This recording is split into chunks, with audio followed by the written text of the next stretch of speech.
नमस्कार दोस्तों, स्वागत है आपका अपने YouTube चैनल में। एक बहुत ही धमाकेदार वैकेंसी दोस्तों वर्तमान में पूरे भारत में चल रही है, हमारी ग्रामीण डाक सेवक। काफ़ी सारे दोस्तों के यहाँ अलग अलग तरह के सवाल रहते हैं कि सर इस वैकेंसी में क्या धांधलेबाजी चलती है, इस वैकेंसी में सर हमने किसी को सेलेक्ट होते हुए नहीं देखा और हमने भी कई बार फॉर्म डाला है सर, हम तो आज तक इस वैकेंसी में सेलेक्ट नहीं हुए, जबकि मेरे 85% थे, 87 थे, 80 थे, 72 थे। ऐसे तमाम कमेंट्स दोस्तों हमारे पास आते हैं। तो इसी चीज़ को समझने की कोशिश करेंगे दोस्तों कि ये पूरे प्रोसेस क्या रहती है, क्यों इसकी मेरिट लिस्ट वगैरह नहीं पता चल पाती है आपको, और कौन लोग हैं जो इसमें सिलेक्शन ले जाते हैं। एक एक करके चीज़ों को बहुत अच्छे से समझेंगे, जिससे कि आपको सारी चीज़ें और इस वैकेंसी के बारे में जो भ्रांति आपके दिमाग में हैं वो सब दूर हो सके।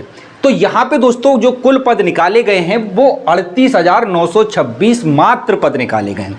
मात्र इसलिए कह रहा हूं कि 38,000 काफ़ी कम पद होते हैं जब ये वैकेंसी पूरे भारत के लेवल पे, 37 राज्य हैं हमारे भारत में, 37 राज्यों में अगर 1,000 वैकेंसी भी डिवाइड करोगे तब भी आप सोच के चलो कि कितनी कम वैकेंसी हो जाती है ना। 38,000 संख्या तो आपको ज़्यादा लग रही है कि सर 38,000 वैकेंसी हैं, लगभग 39,000 सर वैकेंसी हैं, लेकिन जब इनको डिवाइड करोगे पूरे राज्यों के लिए, मतलब पूरे भारत के लिए है ये वैकेंसी, तो फिर ये वैकेंसी थोड़ी कम हो जाती है। इतनी बात समझ में आ रही है। चलो, इसके फॉर्म जो स्टार्ट हुए थे दोस्तों, 2 मई से इसके फॉर्म स्टार्ट हुए थे।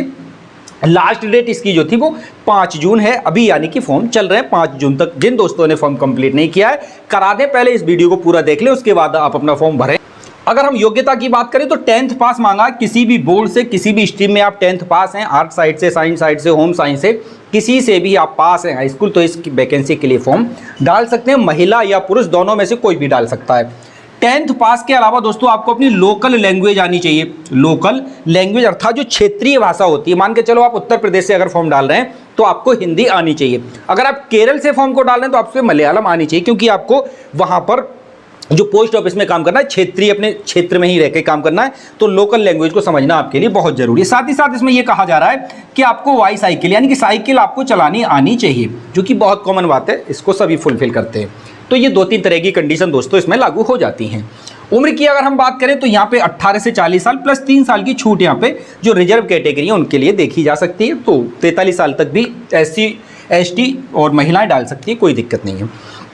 भर्ती का जो प्रकार है दोस्तों टोटली मेरिट बेस पे है। इसके लिए कोई भी लिखित परीक्षा आयोजित नहीं कराई जाती है, ना अब तक कराई गई है और अब कराई जा रही है। इस वैकेंसी में वास्तव में दोस्तों लिखित परीक्षा होनी चाहिए, भले ही 100 नंबर की हो, तब दोस्तों कुछ ज़्यादा ट्रांसपेरेंसी आ सकेगी और इस वैकेंसी के प्रति लोगों का लगाव थोड़ा और बढ़ेगा।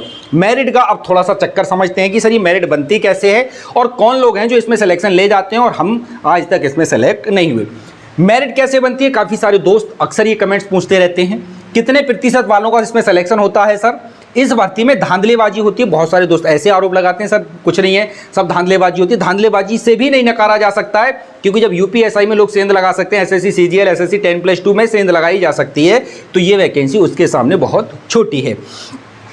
95 से ऊपर वालों का ही सर सिलेक्शन होता है। बहुत सारे दोस्तों के मन में ये विचार चलता है कि सर इसमें तो 95 से नीचे वालों का सिलेक्शन होता ही नहीं। तो पहले हम ये समझेंगे कि इसकी मेरिट बनती किस तरीके से।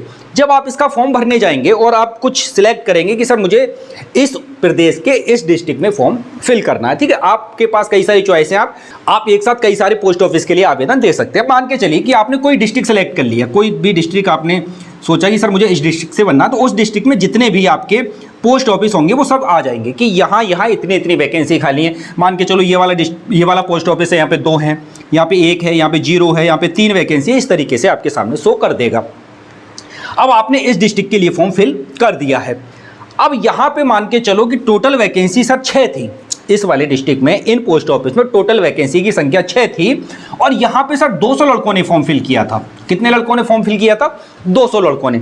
अब इनकी मेरिट जो तैयार होगी इन 200 लड़कों की, वो इसके हिसाब से तैयार होगी कि इसमें हाईएस्ट परसेंटेज किसकी रही है, इसमें हाईएस्ट परसेंटेज किसकी रही है। तो यहाँ पे हाईएस्ट परसेंटेज में आ जाएंगे। मान के चलो कोई बच्चा ऐसा था जिसने 97% अंक पाए थे, इन 200 में ही शामिल था वो, तो 97% सबसे हाईएस्ट कट ऑफ, फिर उससे वो नीचे आएंगे। अब 6 वैकेंसी ही है तो 6 लड़के ही लिए जाने हैं यहाँ पर। 97 के बाद कोई बच्चा ऐसा था जिसके 96.5 थे, कोई बच्चा ऐसा था जिसके 96 थे, कोई बच्चा 95.5 वाला था, कोई बच्चा 95 वाला था, ठीक है, कोई 94.5 वाला। तो ये बच्चे हमारे 6 यहाँ पर पूरे हो गए। अब आपके चाहे 93% हैं, 92% हैं, 90% हैं, आपका सिलेक्शन नहीं किया जाना है। इनका ही सिलेक्शन होगा, जिनकी हाईएस्ट परसेंट, ऊपर से हाईएस्ट परसेंटेज जिनकी है उनका ही सिलेक्शन दोस्तों यहाँ पर कर लिया जाता है। अब ये बच्चे आते कहाँ से हैं सर 92, 93, 90, 95, 96 वाले? तो इसके लिए थोड़ी सी चीज़ों को और समझिएगा। देखिए होता ये है, यहाँ पे जो असली लड़ाई चलती है ना, मैं बिल्कुल आपको डिटेल में बताने की कोशिश करूंगा ताकि कोई भी भ्रांति इस वैकेंसी को लेके आपके मन में ना रहे। यहाँ पे जो असली लड़ाई चलती है दोस्तों, वो स्टेट बोर्ड के साथ, state board plus CBSE board, CBSE और आईसीएसई जो बोर्ड हैं उनके बीच में चलती है।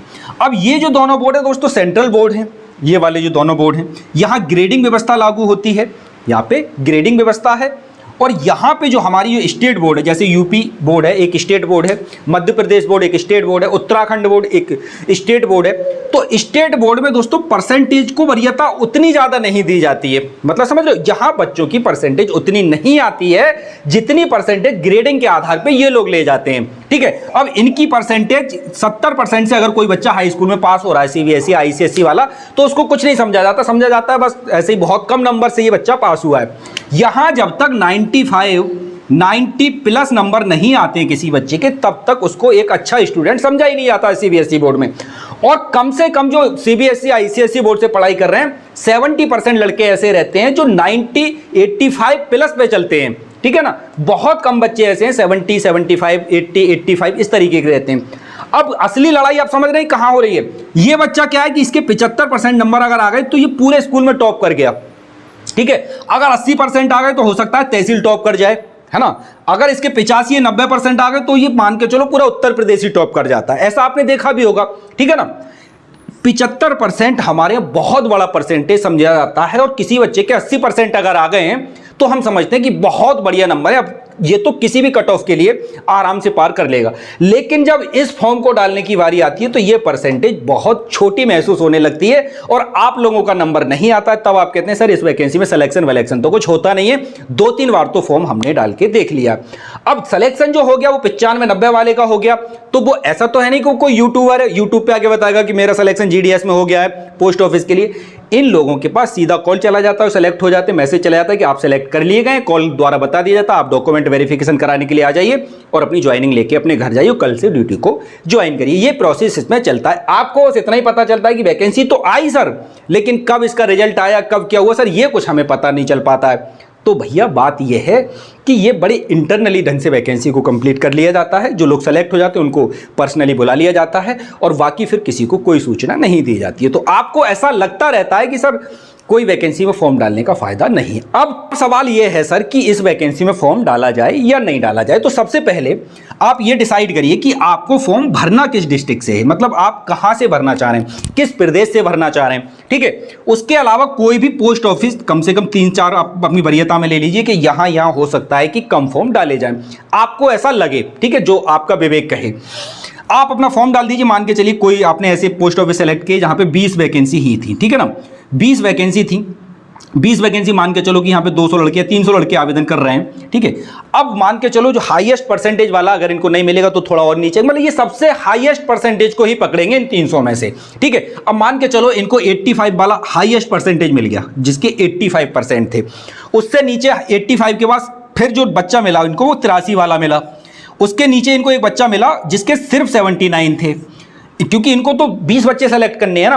अब 20 करते करते करते ये अंतिम मेरिट जो आ गई वो 65 पे आके रुक गई, मान के चलो, है ना। ये एक कल्पना है, हालांकि ऐसा होता नहीं है। यहाँ पर 65% किसी बच्चे के, तो वो भी सेलेक्ट हो जाएगा यहाँ पर। ठीक है ना, अगर हाईएस्ट परसेंटेज 85 है और उसके नीचे फिर 83 वाला है, फिर 79 वाला है, कोई ऐसा बच्चा नहीं है जिसके 80 के बाद 84 हो, तो इस तरह से अगर ये मेरिट नीचे की तरफ को जा रही है तो यहाँ 65% वाला भी सिलेक्शन ले जाता है। बहुत रेयर केस में ऐसा तब होता था जब परसेंटेज की उतनी मांग नहीं थी। अब परसेंटेज में देख रहे होंगे आप, कोई सा भी बोर्ड उठा लीजिए, हर जगह परसेंटेज खूब भर भर के बच्चों की आ रही है। अब तो यूपी बोर्ड का भी हाल ये है पिछले 4-5 सालों से कि खूब बच्चों की परसेंटेज आती है। 30 नंबर इंटरनली कर दिए गए और 70 नंबर का पेपर होता है। 70 में 40-50 बच्चा उधर से खींचता है, 30 में 30 उधर से मिल जाते हैं। और ठीक ठाक परसेंटेज अब उसकी हो जाती है। तो अब समस्या उन लोगों के साथ बड़ी खड़ी हो जाती है जो 2010 से पहले हाई स्कूल पास किए हैं, क्योंकि उनके जमाने में 600 में से 300 नंबर लाना अर्थात बहुत बड़ी बात हो जाया करती थी। 2010 के बाद जो बच्चे 2021 तक पास किए हैं उनकी परसेंटेज बहुत ऊपर है दोस्तों। तो आप लोग अगर इस कैटेगरी के हैं 2010 या 2010 के नीचे के और आपकी परसेंटेज 40, 45, 50, 55, 60 वाली परसेंटेज है, तो इस वैकेंसी से बिल्कुल दूर रहिए। आपकी किसी काम की ये वैकेंसी नहीं है। अगर आप SC ST समुदाय से आते हैं, ठीक है ना, जहां पे फीस बिल्कुल जीरो है आपकी, क्योंकि इसकी फीस हमने नहीं बताई, 100 रुपये जो फीस रखी गई है OBC और जनरल वालों के लिए है। SC ST महिलाओं के लिए कोई फीस नहीं है। SC ST महिला अगर आप हैं तो फॉर्म डाल दीजिए, क्योंकि आपसे कोई चार्ज नहीं लिया जा रहा है। एक रिजर्वेशन है आपके सामने, एक ऑप्शन है, उसको लॉक कर सकते हैं। लेकिन अगर आपकी परसेंटेज 80 से नीचे बहुत ज्यादा है, मतलब 80 के बाद 70, 75, 72 के आसपास है, तो भाई साहब दूर रहिए इस वैकेंसी से। आपका नंबर नहीं आने वाला, ना आपने 100 रुपये बिगाड़े। अगर आप फ्री वाले फॉर्म कैटेगरी में आ रहे हैं तो आप डाल सकते हैं, आ जाए तो ठीक है, ना आए तो ठीक है। ये पूरा प्रोसेस चलता है दोस्तों कुछ इस तरीके से, है ना। पोस्ट ऑफिस वाइज ये वैकेंसी की मेरिट लगाते हैं, उसी के हिसाब से सिलेक्शन करते हैं और पर्सनली बच्चों को कॉल करके या फिर मैसेज या फिर कॉल लेटर के माध्यम से बुला लिया जाता है, उनका सिलेक्शन कर दिया जाता है। वो चीज़ें आपको एकदम अच्छे से पता नहीं चलती है, तो आपको लगता है कि सर ये सारी घटनाएं इस वैकेंसी में घटती होंगी। ऐसा नहीं होता है दोस्तों, होता वही है जो डिपार्टमेंट वाले ये करते हैं, ठीक है ना। ना तो धांधलेबाजी से इनकार किया जा सकता है, ना किसी और बात से इनकार किया जा सकता है। कुछ भी कहीं भी संभव है, लेकिन जो और प्रायिकता बनती है वो इस तरह की हो सकती हैं। इस तरह की इसमें कुछ प्रक्रिया लागू होती है और उसी को ये फॉलो करते हैं। तो आपकी परसेंटेज क्या है आप डिसाइड करिए, कमेंट करके हमें बताइए कि आपको वीडियो कैसा लगा। मिलेंगे दोस्तों आप लोगों से एक नई वीडियो में एक नई अपडेट के साथ, तब तक के लिए जय हिंद, जय भारत।